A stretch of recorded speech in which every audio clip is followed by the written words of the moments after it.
The Corvian Settlement in the Ashes of Ariandel DLC is far and away one of my most favorite places to invade in Dark Souls 3. It feels the most like a quote-unquote true Dark Souls level. A million shortcuts that loop in on themselves. The verticality is as important as the size of the area. Makes it feel much bigger than it looks. I love invading here.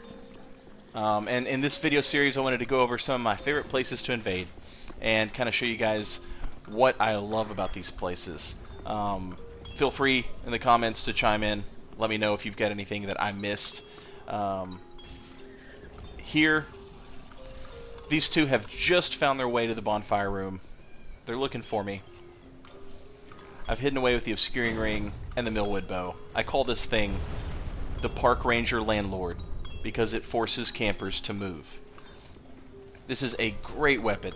Paired with the obscuring ring, I'm sure most of you already know this, but for invasions, this is how you get people to commit to playing the level. Find an open place to snipe from, hidden, so that when they're hiding, all they're doing is getting themselves fucked up. Make them want to come out to you. Don't just hide in the level and be content to sit there and wait for enemies to show up. That's silly people talk.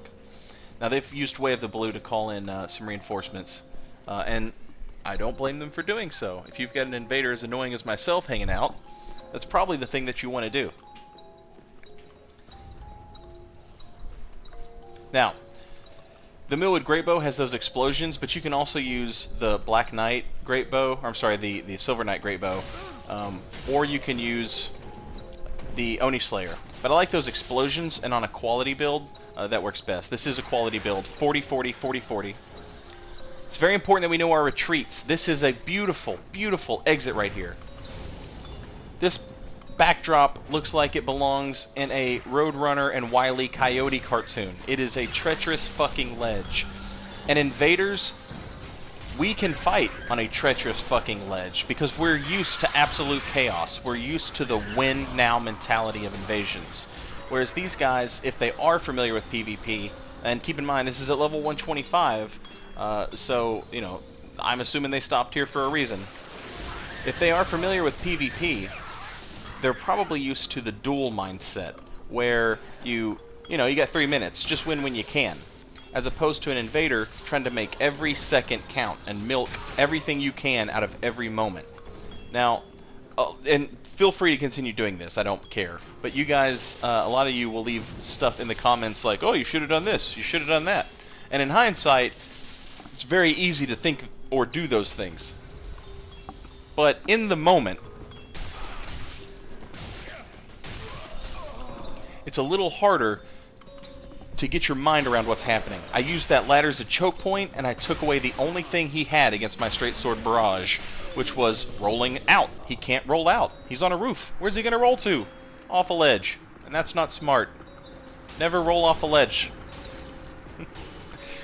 But that's one of the reasons that this level favors the invader, is because it's so hectic. It's so full of choke points. These ledges. This invasion here, we're going to be relying on these narrow bridges for some support here. We're playing the verticality of the level, as opposed to, we're playing fucking, four-dimensional cosmic chess with these motherfuckers' brains. And all these dudes know is simple granddaddy Cracker Barrel checkers with them big old pieces sitting outside on a rocking chair. We're using the obscuring ring. We're hiding from them a little bit. We're switching to the Silver Cat ring so that we can get that sweet, sweet plunge attack.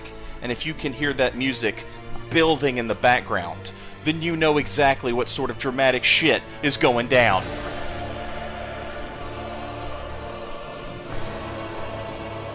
And we learned something very important just there. That host has no fucking hit points. The Millwood Greatbow sends the gold shower bro to his death, and he's dreaming about piss in heaven now. The wizard wisely decides to drop down. The host does the same, but then makes a mistake and separates herself from the phantom. And Granddaddy's checkers just got double jumped. Fuck Cracker Barrel and fuck your granddaddy. And fuck your rocking chair. That verticality, mwah, magnifique. Right there we saw the Corvian Knight. He's going to come in handy in this invasion. But it's important that you remember that Corvian Knights can hit invaders, even if there's no seed. Those are mean, bad motherfuckers. They do mean, bad stuff to everyone. They can tear a phantom apart in seconds. But you're technically a phantom. You're just a bad phantom. I'm trying not to get stun locked into shit by these two great and ultra great weapons. That blue shows up with another ultra great weapon. And then foolishly, she follows me directly to the Corvian Knight, where she is promptly sliced and diced and chopped and edged on.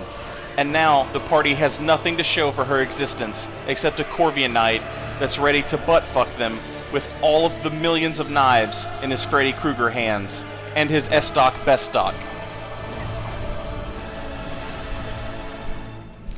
Backstab the host. He rolls out, he's panicking. Undead Hunter Charms, 2 of them for the Phantom. He's not going to heal now, and he's got a Corvian Knight on him. He's in full-blown panic mode.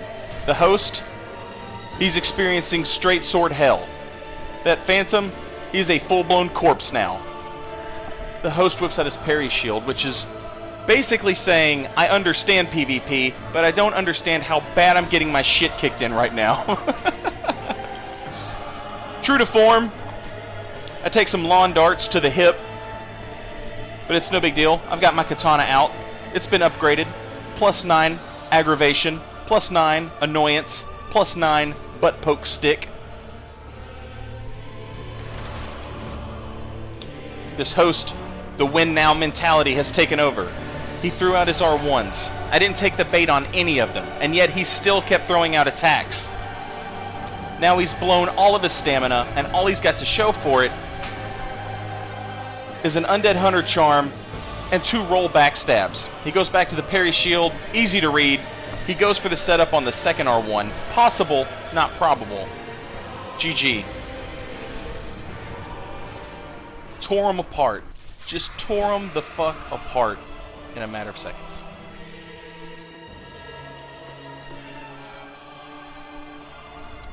Back on the rooftops with a firebomb, how do you do? And we'll head back up to the narrow bridge. This time we'll try something a little different. We're using a quality build if I haven't said so already. 40-40, 40-40. Fully charged R2, easily punished in a duel, in an invasion, when you find yourself face to face with it at a door and a 15-foot ledge beneath you. Sometimes it's just easier to panic and go for that 15-foot ledge drop. This poor blue man spawned AFK. That didn't wake him up. Backstab. He wakes up at the last minute here. Fully charged R2. Goes for the parry. But shit gets hairy. Again, using this to our advantage. The Looney Tunes backdrop. And again, we're comfortable with this. We're invaders. We're used to this. We can fight on this narrow ledge. Poised through the lightning. Fully charged. Persevered R2. Roll catch. Oh, roll catch. Using it all. Using the verticality. Using the drop down. Hiding and seeking. It's beautiful. The whole fucking level is just absolutely beautiful. Being able to use all this different stuff to your advantage is just fantastic. I will say, I died the most when I would try and set the most comprehensive trap. That's what you have to be aware of. Don't set a trap so deadly that the only person it ends up catching is yourself. This host has panicked, and he's rolled right off into Blood River. We're going to use this ladder and this doorway as a choke point. Fully charged R2, panic rolls. Fully charged R2, panic rolls, and gets fucking smushed. Every ladder leads to a door. Every door is a choke point. Every ladder is a choke point. You've got twice the fucking choke points in this fucking level. Take advantage of it. Don't be afraid to use those. Now here, this is our last invasion for the day. This guy is summoning his buddy. There's a blue just showed up in the world. He gets put through the fucking chop shop. And then I foolishly try and block a halberd after expending all my stamina. We're on a time limit here because the Phantom's on his way and the Blue's on his way. Here comes the R1 into spin to win. Block, roll out, roll in, backstab, Phantom lag. Why are we still here? Just to lag? This gold is overzealous as fuck, and as a result, his host is overzealous as fuck with him. I'd like you guys to meet my buddy, Dead Angled R1 Spam. GG gold.